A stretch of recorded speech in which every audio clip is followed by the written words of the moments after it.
Facebook, Instagram, TikTok, and postcards? These were social media before social media.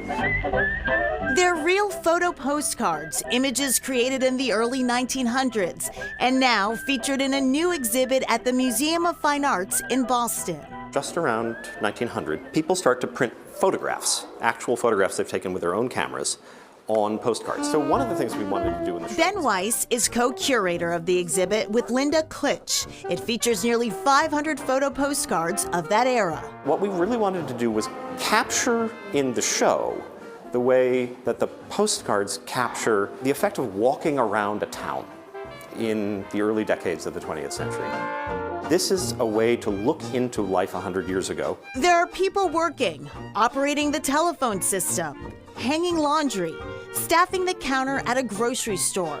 Other photos capture moments of leisure, swimming, playing sports, walking through a fair, going for a drive. The cameras are the key to the real photo postcard.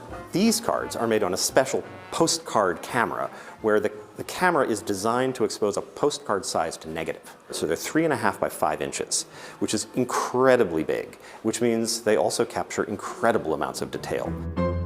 The cameras were easy to carry around and relatively affordable, making them accessible to both professional and amateur photographers. Here are 3 postcards of a tornado in North Dakota in 1911, but they're by different photographers, both of whom probably thought, oh, I can sell this picture. Wow. Weiss says the majority of the postcards that survive are portraits. He says there's a thread of self-expression that weaves through the images. There's people who come in their Sunday best, and there's people who come in literally the dirtiest clothes that they could possibly wear. They've come straight from the construction site. There are people who come in funny costumes, and they often come with things they want to be associated with. So there are pictures of miners who come with their miners' lamps. There are pictures of ice delivery men who come with ice tongs and a giant ice cube. When you look at them all together, what you get is this magnificent picture of a country. A common prop in those photos is a moon. The MFA has one that visitors can try out for themselves, and I couldn't resist. Fly me to the moon and let me play amongst the stars.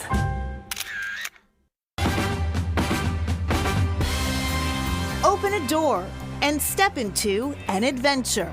This place is wild. It is difficult to describe. Will you climb into a giant locker, deactivate a hazardous reactor, or even dine with wild animals? They're all options at Level 99 in Natick, a 48,000 square foot space dedicated to a new type of entertainment. We have over 50 physical, mental challenges. Matthew Duplessis is president and CEO of Level 99 and the brain behind the concept and the challenges.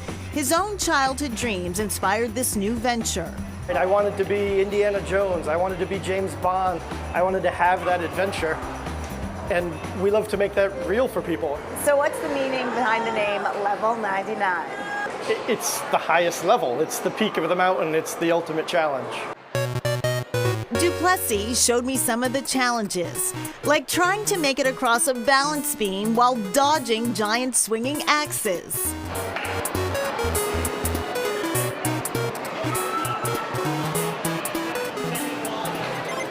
And they're harder than they may look.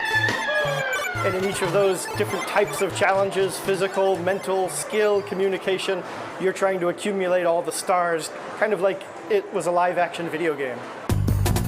Duplessis estimates it would take about 30 hours of gameplay to snag all those stars, and no one has done it yet. With so many games to try, how does a new player get started? Duplessis says just pick a door. This is a game that's designed for trial and error. Duplessis says he built the challenges in Level 99 with adults in mind. The sweet spot for us is in that 20 to 40-year-old range. These challenges are intentionally challenging, very difficult. If all the fun leaves you famished, there are some tasty options for fueling up. Everett's Night Shift Brewing provides the drinks and the food. Nachos and wings, pizza, and Nashville hot chicken on a sandwich or salad. Guests can eat in a dedicated restaurant space or grab a seat amid the gaming.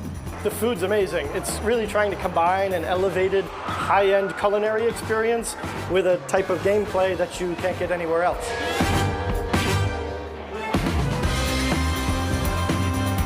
Looks fun. Back to the postcards. No one really seems to know why the moon was such a popular prop. It's interesting. It's very interesting. And Weiss also says that many of the postcards, the messages that were on the back had absolutely nothing to do with the images that were on the front. And a lot of the messages were just about everyday life. Hey, can you pick me up from the train? Or the package is in the mail. But it was a really cool exhibit. Awesome.